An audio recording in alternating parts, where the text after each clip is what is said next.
ಎಲ್ಲರಿಗೂ ನಮಸ್ಕಾರ. ನಾನು ಡಾಕ್ಟರ್ ವೆಂಕಟರಮಣ ಹೆಗಡೆ, ವೇದ ಆರೋಗ್ಯ ಕೇಂದ್ರ, ನಿಸರ್ಗ ಮನೆ ಶಿರಸಿ. ಆತ್ಮೀಯ ವೀಕ್ಷಕರಿಗೆ, ಆತ್ಮೀಯ ಸಾಧಕರಿಗೆ ನಮ್ಮ ಯೂಟ್ಯೂಬ್ ಚಾನಲ್ಗೆ ಹೃದಯಪೂರ್ವಕ ಸ್ವಾಗತವನ್ನು ಹೇಳ್ತಾ, ಆತ್ಮೀಯರೇ, ಇವತ್ತು ಮೆಟಬಾಲಿಕ್ ಸಿಂಡ್ರೋಮ್ ಜಾಸ್ತಿ ಆಗ್ತಾ ಇದೆ.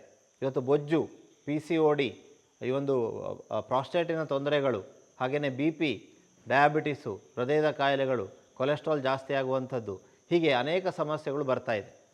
ಸೊ ಇದಕ್ಕೆಲ್ಲ ಮುಖ್ಯವಾದಂತಹ ಕಾರಣ ನಮ್ಮ ತಪ್ಪಾದಂತಹ ಆಹಾರ ಹಾಗೂ ಜೀವನ ಶೈಲಿ. ಹೆಚ್ಚಾದಂತಹ ಕಾರ್ಬೋಹೈಡ್ರೇಟ್ ಒಂದು ಕಾರಣ. ಯಾಕೆಂದರೆ ಆ ಕಾರ್ಬೋಹೈಡ್ರೇಟು ಇವತ್ತು ಫ್ಯಾಟಾಗಿ ಕನ್ವರ್ಟ್ ಆಗ್ತಾ ಇದೆ ಲಿವರಲ್ಲಿ. ಉದಾಹರಣೆಗೆ ನಾವು ಕುರಿಯನ್ನು ತೆಗೆದುಕೊಂಡ್ರೆ, ಕುರಿ ಹುಲ್ಲನ್ನು ತಿನ್ನುತ್ತೆ, ಆದರೆ ಕುರಿಯ ಮಾಂಸದಲ್ಲಿ ಸಾಕಷ್ಟು ಫ್ಯಾಟ್ ಇದೆ, ಕುರಿಯ ಹಾಲಿನಲ್ಲಿ ಫ್ಯಾಟ್ ಇದೆ. ಎಲ್ಲಿಂದ ಬಂತು? ಹುಲ್ಲಲ್ಲಿ ಫ್ಯಾಟ್ ಇಲ್ಲ, ಅಲ್ಲಿ ಲಿವರು ಪ್ರೊಡ್ಯೂಸ್ ಮಾಡ್ತಾ ಇದೆ ಫ್ಯಾಟನ್ನು. ಹಾಗೆ ನಾವು ಹೆಚ್ಚಾಗಿ ತಿನ್ನಂಥ ಆಹಾರ, ಉದಾಹರಣೆ ಒಂದು ಚಪಾತಿ ತಿಂದರೆ ಅದು ಎನರ್ಜಿಯಾಗಿ ಕನ್ವರ್ಟ್ ಆಗುತ್ತೆ, ಎರಡನೇ ಚಪಾತಿ ಫ್ಯಾಟಾಗಿ ಕನ್ವರ್ಟ್ ಆಗುತ್ತೆ. ಆದಮೇಲೆ ಹೆಚ್ಚು ಆಹಾರನ ಇವತ್ತು ಬೊಜ್ಜಿಗೆ ಸ್ಟೋರ್ ಆಗಲಿಕ್ಕೆ ಫ್ಯಾಟು ಕಾರಣ. ಕೆಲವರಿಗೆ ಬೊಜ್ಜಿರಲ್ಲ, ಆದರೆ ಫ್ಯಾಟಿ ಲಿವರ್ ಇರುತ್ತೆ, PCOD ಇರುತ್ತೆ.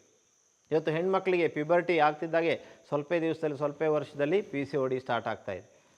ಇವತ್ತು ಮಕ್ಕಳಲ್ಲಿ ಬೊಜ್ಜು ಕಾಣಿಸ್ಕೊಳ್ತಾ ಇದೆ. ಇದಕ್ಕೆ ಮುಖ್ಯವಾದ ಕಾರಣ ಹೆಚ್ಚಾದಂಥ ಕಾರ್ಬೋಹೈಡ್ರೇಟ್ ಹಾಗೂ ಈ ಒಂದು ಎಸ್ಪೆಷಲಿ ಈ ಒಂದು ಲಾಕ್ಡೌನ್ ಟೈಮಲ್ಲಿ ನಮ್ಮ ಮಕ್ಕಳು ಚಿಪ್ಸನ್ನು, ಈ ಒಂದು ಕರಿದ ಆಹಾರವನ್ನು, ಬೇಕರಿ ಆಹಾರವನ್ನು ಜಾಸ್ತಿ ತಿಂತಾ ಇದ್ದಾರೆ. ಹಾಗಾಗಿ ಇದು ಎಷ್ಟು ಮಾರಕ ಅನ್ನೋದನ್ನು ಒಂದು ಎಕ್ಸ್ಪೆರಿಮೆಂಟ್ ಮೂಲಕ ನಾನು ತೋರಿಸ್ತೇನೆ ಆತ್ಮೀಯರೇ.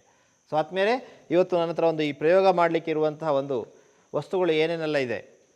ಖಾಲಿ ಹಾಳೆ ಇದೆ, 1 2 3 ಖಾಲಿ ಹಾಳೆ ಇದೆ. ಸೊ ಆ 3 ಖಾಲಿ ಹಾಳೆಯನ್ನು ನಾನು ಇಲ್ಲಿ ಇಡ್ತಾ ಇದ್ದೇನೆ.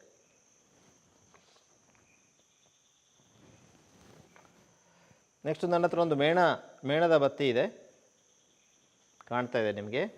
ಸೊ ಇದು ದೀಪ ಹಚ್ಕೊಂಡಿದೆ. ಓಕೆ, ಹಾಗೆಯೇ ಇಲ್ಲಿ ಚಿಪ್ಸ್ ಇದೆ ನನ್ನ ಹತ್ರ, ನೋಡಿ ಚಿಪ್ಸ್ ಇದೆ, ಬಾಳೆಕಾಯಿ ಚಿಪ್ಸ್ ಇದೆ. ಎಲ್ಲ ಕರೆದ ಆಹಾರನೂ ಸೇಮ್.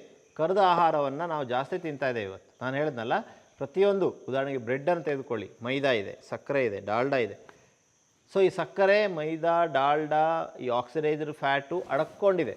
ಉಪ್ಪು, ಈ ಪ್ಯಾಕ್ಡ್ ಫುಡ್ಡಲ್ಲಿ ಇದು ಅಡಗಿ ಕುಳಿತಿದೆ, ನಮ್ಗೆ ಗೊತ್ತಾಗಲ್ಲ. ಇದು ನಮಗೆ ತೊಂದರೆಯನ್ನು ಉಂಟು ಮಾಡ್ತಾ ಇದೆ.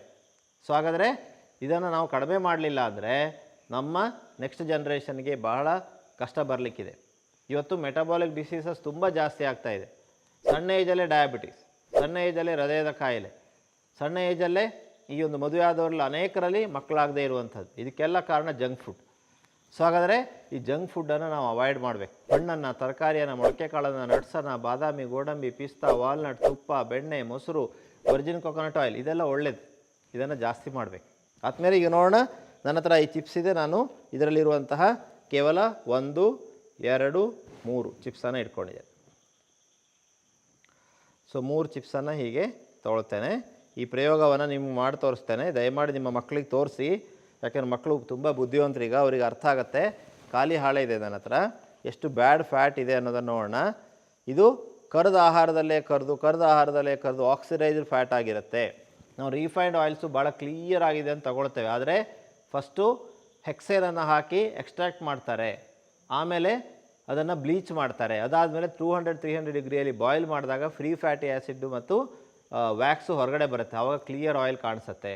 ಸೊ ಹಾಗಾದರೆ ಕೆಟ್ಟ ಒಂದು ಕೊಲೆಸ್ಟ್ರಾಲ್ ನಮ್ಮ ದೇಹದಲ್ಲಿ ಹೆಚ್ಚಾಗಲಿಕ್ಕೆ ಅಥವಾ ಹೃದಯ ರೋಗ ಹೆಚ್ಚಾಗಲಿಕ್ಕೆ ಇವತ್ತು ನಮ್ಮ ಕೆಟ್ಟ ಆಹಾರ ಹಾಗೂ ಈ ಒಂದು ರಿಫೈನ್ಡ್ ಆಯಿಲ್ಸ್ ಕಾರಣ ಅನ್ನೋದ್ರಲ್ಲಿ ಯಾವುದೇ ಸಂಶಯ ಇಲ್ಲ ಆತ್ಮೀಯರೇ. ನಾನು ನಿಮಗೆ ಒಂದು ಚಿಕ್ಕ ಪ್ರಯೋಗದ ಮೂಲಕ ತೋರಿಸ್ತೇನೆ.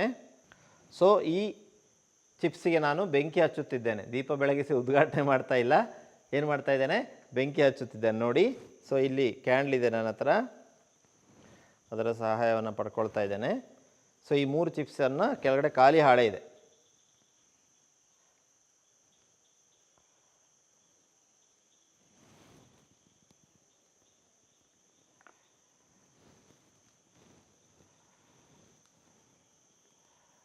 ಇದರಿಂದ ಬ್ಯಾಡ್ ಫ್ಯಾಟ್ ಕೆಳಗಡೆ ಬೀಳ್ತಾ ಇದೆ ನೋಡಿ, ಎಷ್ಟು ಹೊಗೆ ಬರ್ತಾ ಇದೆ, ನೀವು ಅಬ್ಸರ್ವ್ ಮಾಡ್ತಾ ಇದ್ದೀರಾ.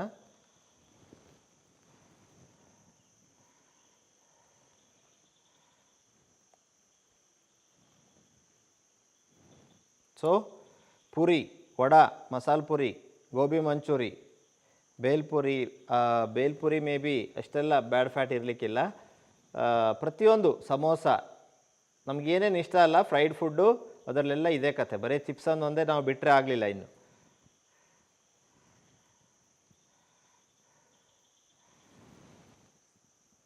ಸೊ ಈ ರೀತಿ ಆಹಾರದಲ್ಲಿ ಇಷ್ಟು ಬ್ಯಾಡ್ ಫ್ಯಾಟ್ ಇದೆ.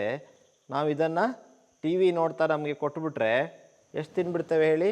ಒಂದು ಕಪ್ ಕೊಟ್ಟರು 5 ನಿಮಿಷದಲ್ಲಿ ತಿಂದುಬಿಡ್ತೇವೆ. ದೊಡ್ಡವರು ತಿಂತಾರೆ, ಮಕ್ಕಳು ತಿಂತಾರೆ. ಮಕ್ಕಳಿಗಂತೂ ಇದು ಇಲ್ಲದೆ ಆಗೋದೇ ಇಲ್ಲ. ಇವತ್ತು ಮಿರ್ಚಿ ಬಜ್ಜಿ, ಉತ್ತರ ಕರ್ನಾಟಕದಲ್ಲಿ ಮಿರ್ಚಿ ಬಜ್ಜಿ ಇಲ್ಲದೆ ಊಟನೇ ಹೋಗೋದಿಲ್ಲ. ಮಧ್ಯದಲ್ಲಿ ಸಂಜೆನೂ ಮತ್ತೆ ಮಿರ್ಚಿ ಬಜ್ಜಿ ಬೇಕಾಗತ್ತೆ. ಸೊ ಅದರಲ್ಲಿ ಎಷ್ಟು ಆಯಿಲ್ ಇರ್ಬೋದು, ಬ್ಯಾಡ್ ಫ್ಯಾಟ್ ಇರ್ಬೋದು, ಒಂದು ಸಲ ಇಮ್ಯಾಜಿನ್ ಮಾಡಿ ನೋಡಿ. ಸೊ ಬೆಂಕಿ ಉರಿಲಿಕ್ಕೆ ಏನು ಬೇಕು? ಎಣ್ಣೆ ಬೇಕು. ಸೊ ಉರಿತಾ ಇದೆ, ಎಣ್ಣೆ ಮೇಲೆ ಹೋಗ್ತಾ ಇದೆ, ಖಾಲಿ ಆಗ್ತಾ ಇದೆ, ಅದ್ರ ಜೊತೆ ಕೆಳಗಡೆ ಬೀಳ್ತಾ ಇದೆ ಅಲ್ವಾ? ಆಯಿಲು ಕೆಳಗಡೆ ಬೀಳ್ತಾ ಇದೆ. ಆತ್ಮೀಯರೇ ನೋಡಿ, ಬೆಂಕಿ ಇನ್ನೂ ಉರಿತಾನೆ ಇದೆ. ನಾನು ಕ್ಯಾಂಡಲ್ ಇಡ್ತೇನೆ. ಸೊ ಬೆಂಕಿ ಇನ್ನೂ ಉರಿತಾ ಇದೆ. ಸೊ ಇದರಲ್ಲೂ ಸ್ವಲ್ಪ ಮಟ್ಟಿಗೆ ಆಯಿಲ್ ಇದೆ. ಇದನ್ನು ಕೆಳಗಡೆ ಹಾಕೋಣ. ಸೊ ಎಷ್ಟು ಕೆಟ್ಟ ಹೊಗೆ ಬರ್ತಾ ಇದೆ ಅಂತಲೂ ನೋಡಿದ್ದೀರ. ಈಗ ನೋಡೋಣ ಕೇವಲ 3 ಚಿಪ್ಸಲ್ಲಿ ಎಷ್ಟು ಬ್ಯಾಡ್ ಫ್ಯಾಟ್ ಇದೆ ಅಂಥೇಳಿ. 1 2 3 ಹಾಳೆ ತುಂಬಿದೆ, ರೈಟ್? ಸೊ ಕೌಂಟ್ ಮಾಡಿದ್ರೆ 150ಕ್ಕೂ ಹೆಚ್ಚು ಡ್ರಾಪ್ಸ್ ಬ್ಯಾಡ್ ಆಯಿಲ್ ಇದೆ. ಇದು ಎಷ್ಟು ತೊಂದರೆಯನ್ನು ಉಂಟು ಮಾಡ್ಬೋದು ಅಂತ ಒಂದು ಸಲ ಯೋಚನೆ ಮಾಡಿ ನೋಡಿ ಆತ್ಮೀಯರೇ. ಸೊ ಇದು ಕೇವಲ 3 ಚಿಪ್ಸಲ್ಲಿರುವಂತಹ ಬ್ಯಾಡ್ ಫ್ಯಾಟ್. ಸೊ ನಾವು ಅರ್ಥ ಮಾಡ್ಕೋಬೇಕು, ಫ್ಯಾಟ್ ಒಳ್ಳೆಯದು ಅಂತ ನಾನು ಪ್ರತಿ ಸಂಚಿಕೆಯಲ್ಲಿ ಹೇಳ್ತಾ ಇದ್ದೆ. ಅದು ಈಗ ಉದ್ದಲ್ಲಿ ಇಷ್ಟೇ ಹೇಳಿದೆ: ಗೋಡಂಬಿ, ಬಾದಾಮಿ, ಪಿಸ್ತಾ, ವಾಲ್ನಟ್, ತುಪ್ಪ, ಹಾಲು, ಮಜ್ಜಿಗೆ, ಮೊಸರು, ಇದರಲ್ಲಿರುವಂಥ ಫ್ಯಾಟ್ ತುಂಬ ಒಳ್ಳೆಯದು ಅಂಥೇಳಿ. ಆದರೆ ಇವತ್ತು ರಿಫೈನ್ಡ್ ಆಯಿಲ್ಸು, ಇವತ್ತು ಡಾಲ್ಡಾ, ಇದಿಲ್ಲದೆ ಯಾವುದೂ ರೆಡಿ ಆಗ್ತಾ ಇಲ್ಲ. ಈ ಚಿಪ್ಸನ್ನು ಮಾಡಲಿಕ್ಕೂ ಕೂಡ ಅದನ್ನೇ ಉಪಯೋಗಿಸಿರ್ತಾರಲ್ವ. ಸೊ ಹಾಗಾದರೆ ಇದು ಇವತ್ತು ತೊಂದರೆಯನ್ನು ಉಂಟು ಮಾಡ್ತಾ ಇದೆ. ಆದಮೇಲೆ ಈ ಆಕ್ಸಿಡೈಸ್ಡ್ ಫ್ಯಾಟಿಂದಾಗಿ ಆಕ್ಸಿಡೈಸ್ಡ್ LDL ಜಾಸ್ತಿ ಆಗುತ್ತೆ. ನಾರ್ಮಲ್ LDL ಹೆಚ್ಚಾದ್ರೆ ತೊಂದರೆ ಇಲ್ಲ. ಹೃದಯ ರೋಗಕ್ಕೆ ಯಾವುದು ಕಾರಣನೋ ಅದು ಜಾಸ್ತಿ ಆಗುತ್ತೆ. ಆದಮೇಲೆ ನಾನು ಒಂದು ಸಲ ಟಿ ವಿಯಲ್ಲಿ ಇದೇ ಥರ ಹೇಳ್ತಾ ಇರಬೇಕಾದ್ರೆ, ಹಣ್ಣು ತರಕಾರಿಗಳಲ್ಲಿ ತುಂಬ ವಿಷ ಇದೆ, ನೀವು ಹಣ್ಣು ತರಕಾರಿಗಳ ಬಗ್ಗೆ ಯಾವಾಗಲೂ ಹೇಳ್ತಾ ಇರ್ತೀರಾ ಅಂತ ಒಬ್ಬರು ಮೇಡಮ್ ನನಗೆ ನಮ್ಮ ಆಸ್ಪತ್ರೆಗೆ ಬಂದು ಬೈತಾಯಿದ್ರು. ನಾನು ಅವರನ್ನು ಜಸ್ಟ್ ಹೊರಗಡೆ ಕರ್ಕೊಂಡು ಹೋದೆ, ಯಾಕೆಂದ್ರೆ ನಾನು ತಿರುಗೇನು ಮಾತಾಡಿಲ್ಲ. ಅಲ್ಲೇ ಒಂದು ಹೋಟೆಲ್ ಇತ್ತು, ಆ ಹೋಟೆಲ್ ಒಳಗಡೆ ಕರ್ಕೊಂಡು ಹೋದೆ. ನಾವು ಯಾವಾಗಲೂ ಕಷಾಯ ಕುಡಿಲಿಕ್ಕಲ್ಲಿ ಹೋಗ್ತಾ ಇದ್ವಿ. ಸೀದಾ ಅಡುಗೆ ಮನೆಗೆ ಹೋದ್ವಿ. ಅವರು ಒಳಗಡೆ ಅಡುಗೆ ಮನೇಲಿ ಭಟ್ರು ಬಿಸಿ ಬಿಸಿ ಪುರಿ ಮಾಡ್ತಾಯಿದ್ರು.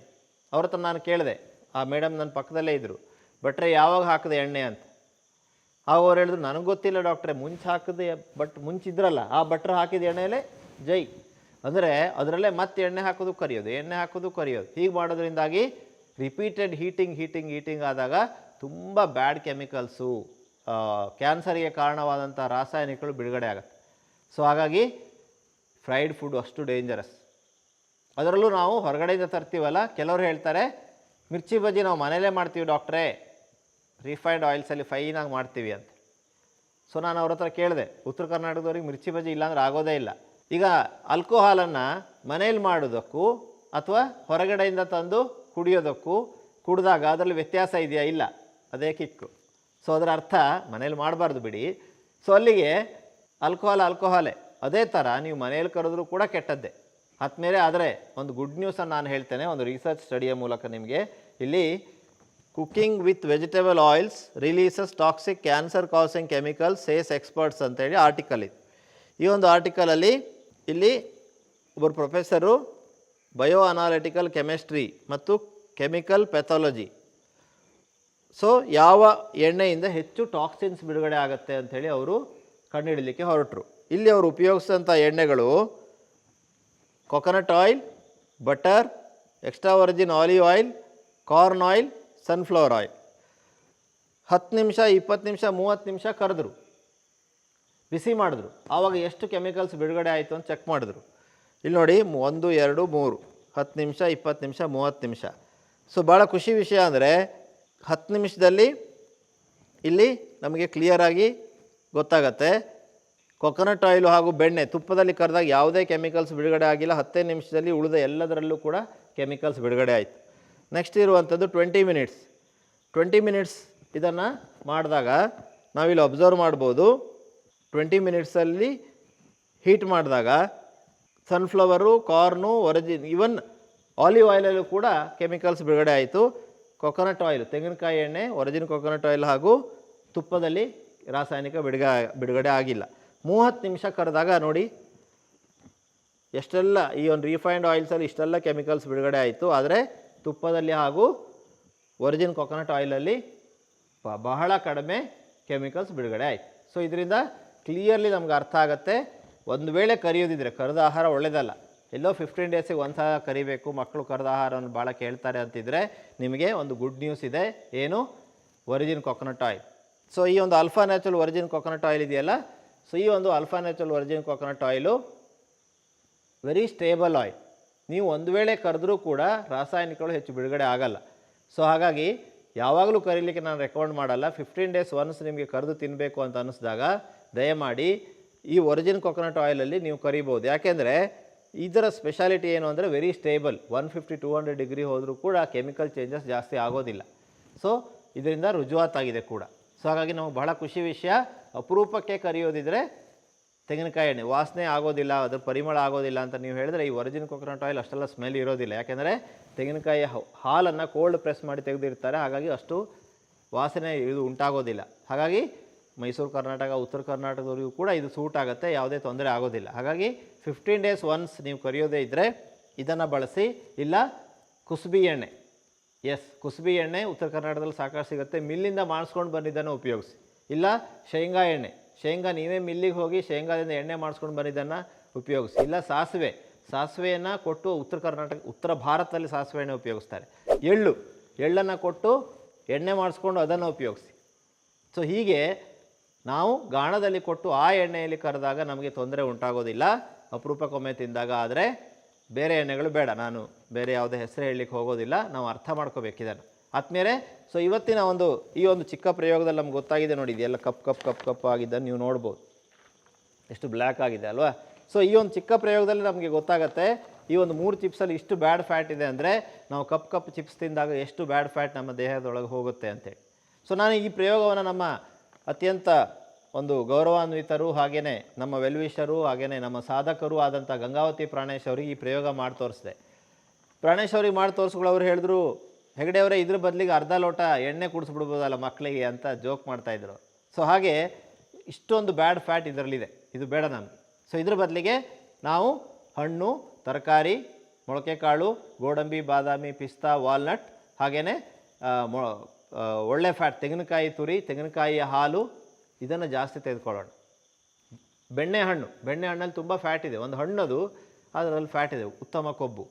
ಸೊ ಈ ರೀತಿಯ ಕೊಬ್ಬನ್ನು ತೆಗೆದುಕೊಂಡಾಗ ಒಳ್ಳೆಯ ಕೊಬ್ಬಿನಿಂದ ಕೆಟ್ಟ ಕೊಬ್ಬನ್ನು ಕರಗಿಸ್ಲಿಕ್ಕೆ ಸಾಧ್ಯ. HDL ಜಾಸ್ತಿ ಆದಾಗ ಹೃದಯ ರೋಗ ಬರುವಂತಹ ಚಾನ್ಸಸ್ ಕಡಿಮೆ ಆಗುತ್ತೆ.